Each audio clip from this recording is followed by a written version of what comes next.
اب جو دو صورتیں آ رہی ہیں ان کا سارا تعلق کلیتاً محمد رسول اللہ کے ساتھ ہے. یہ سیرت النبی کے اعتبار سے بھی بہت اہم ہے دو صورتیں. بعض اعتبار سے جو صوفیانہ اس میں مسائل آئے ہیں، اور عام طور پر ہمارے مفسرین، ایسے مفسرین خصوصاً جدید دور کے کچھ ریشنلسٹ قسم کے لوگ، وہ تو ان مطالب کی گرد کو بھی نہیں پہنچے. ہمارے جو پرانے مفسرین ہیں، چونکہ ان کا ذوق جو ہے وہ ان کے اندر، وہ ذوق بھی اندر ہے موجود ان کے اسلام کے اور دین کے باطنی حقائق، قرآن کے باطنی حقائق کا. تو میں اس کے حوالے سے چند چیزیں آپ کو بتاؤں گا. سورۃ الضحیٰ کا اس کا جو شان نزول ہے وہ یہ ہے کہ کچھ دنوں کے لیے، ایک تو بالکل شروع میں رک گئی تھی فترت وحی، اس کے علاوہ پھر ایک موقع آیا ہے کہ کچھ عرصے کے لیے بہت دن گزر گئے تو جبرائیل نہیں آئے، اور آپ کے اوپر ایک شدید قسم کی جو ہے وہ پریشانی طاری ہو گئی. کچھ لوگوں نے بھی تانا دینا شروع کر دیا. کچھ عرصے سے محمد تم نے کو نئی وحی نہیں سنائی، کیا ہوا تمہارا شیطان کیا چلا گیا وسط؟ کوئی ایسا بھی بتایا گیا کہ ایک دفعہ کوئی متوا پہ کئی راتوں تک آپ رات کو اٹھے نہیں، تو کہا وہ تمہارا شیطان تمہیں چھوڑ گیا ہے. کو ساتھ کے رہنے والی عورت جو تھی کہ رات میں نے سنی نہیں تمہاری جو پڑھنے کی جو تم پڑھا کرتے تھے، شاید شیطان تمہیں چھوڑ گیا ہے.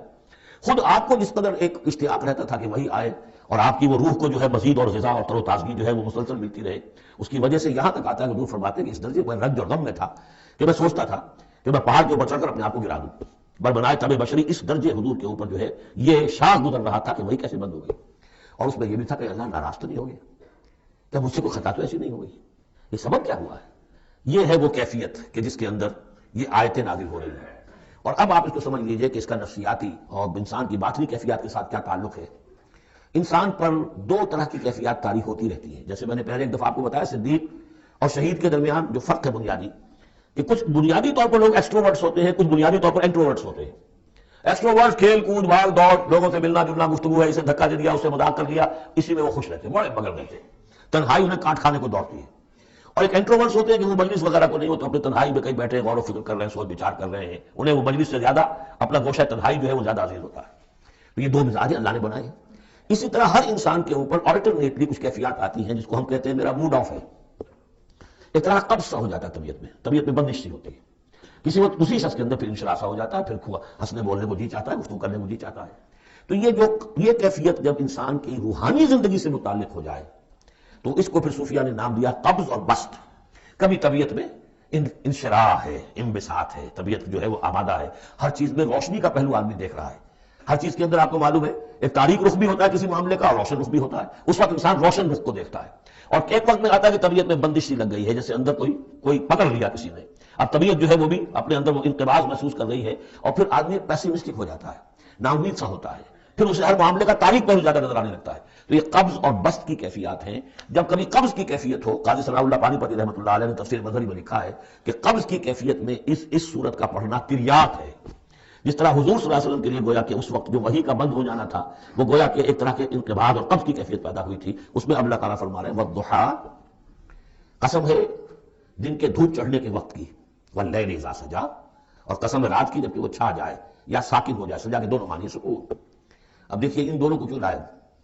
اس لیے کہ صبح ہے، حرکت ہے، برکت ہے، چلنا ہے، دوڑنا ہے، ہر شخص جا رہا ہے، ادھر جا رہا ہے، ادھر جا رہا ہے. رات کو سکون ہو گیا، تاریکی چھا گئی اور شور سنامہ ختم ہو گیا. لیکن یہ رات اور دن دونوں ضروری ہیں انسان کے لیے. یہاں کا نظام چلانے کے لیے اگر رات ہی رات ہوتی تب بھی یہ دنیا نہ چلتی، اور دن ہی دن ہوتا تب بھی نہ چلتا. تو رات بھی ضروری ہے. اسی طریقے سے نفس انسانی کے لیے کبھی کبھی قبض کا وقفہ بھی ضروری ہے. آپ اسے یہ نہ سمجھیں کہ اللہ تعالیٰ ناراض ہو گیا، یہ بھی ہماری تربیت کا ایک جو سمجھیے کہ جز ہے. ما ودعک ربک وما قلی، آپ کے رب نے آپ کو رخصت نہیں کیا ہے، نہ ہی وہ آپ سے ناراض ہوا ہے. وَلَلْآخِرَةُ خَيْرٌ لَكَ مِنَ الْأُولَىٰ، اور اس کے بعد جو وقت آئے گا اس قبض کے بعد وہ پہلی سے بھی بہتر ہوگا.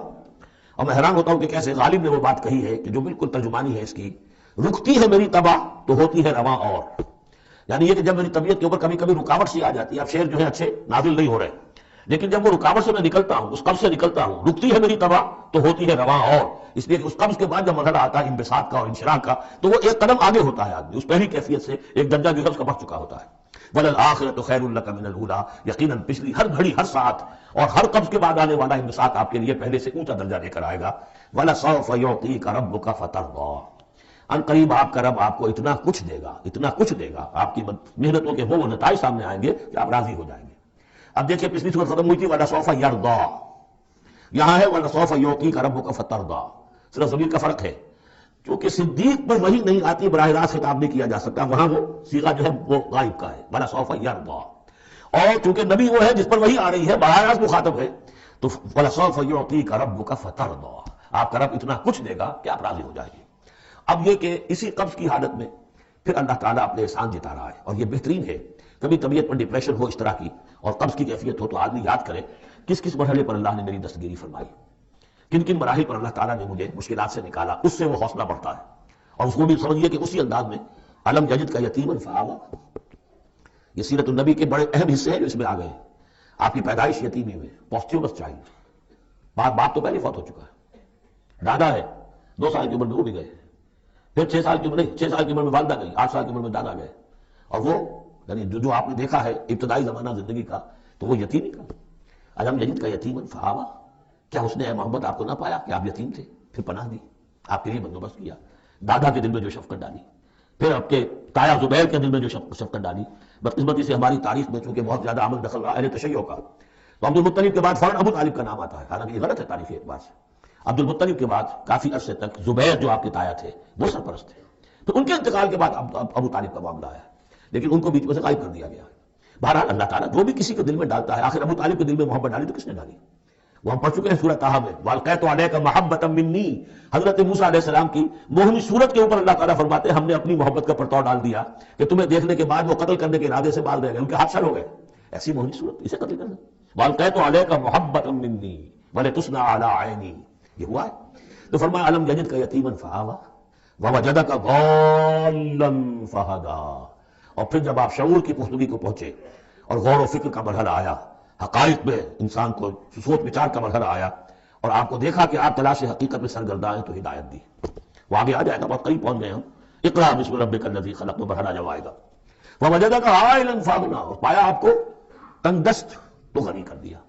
کس طرح سے راستہ پیدا کیا ہے خدیجہ الکبریٰ رضی اللہ تعالیٰ عنہا نے، جو بھی ان کے آپ کے محاسن دیکھے کتنی گرویدہ ہوئی ہیں۔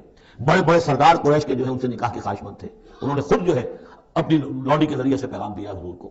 تو یہ ساری چیزیں جو ہے ان کی ساری دولت جو ہے وہ پوری کی پوری انہوں نے لا کر حضور کے قدموں میں ڈال دی ہے۔ وَوَجَدَكَ عَائِلًا فَأَغْنَىٰ فَأَمَّا الْيَتِيمَ فَلَا تَقْهَرْ، تو اے نبی تقاضے ان تینوں چیزوں کے کیا ہیں؟ ہم نے آپ کو یتیم پایا، پناہ دی، اب آپ بھی یتیم کے سرپرستی کیجئے، کسی یتیم کو اس کے اوپر کوئی جبر نہ ہو، سختی نہ ہو۔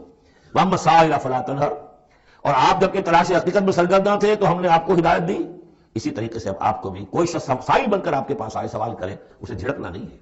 اسے جو بھی سائل دونوں طرح کے ہوتے، سوال کرنے والا کوئی علمی سوال اور سوال کرنے والا کوئی مالی مدد کے لیے۔ وَأَمَّا بِنِعْمَةِ رَبِّكَ فَحَدِّثْ، اور جو ہدایت تمہیں دی ہے ہم نے اب اسے عام کرو، یہ نعمت ہے، آپ کے رب کا انعام ہے، یہ ہدایت جو آپ کو عطا ہوئی ہے اس کو بیان کرو۔ اس کے بیان کرنے میں یہ بھی ہے کہ اللہ کے انعامات کا چرچا انسان کرے، اس کا شکر ادا کرنے کے لیے، اور یہ بھی ہے کہ اس کو پھیلائے اور عام کرے، دوسروں تک پہنچائے، ورنہ وہ بخل ہو جائے گا کہ وہ دولت جو ہے ہدایت کی اس کو آدمی صرف اپنی ذات تک محدود رکھے اور اس کا جو خیر ہے وہ دوسروں تک نہ پہنچائے۔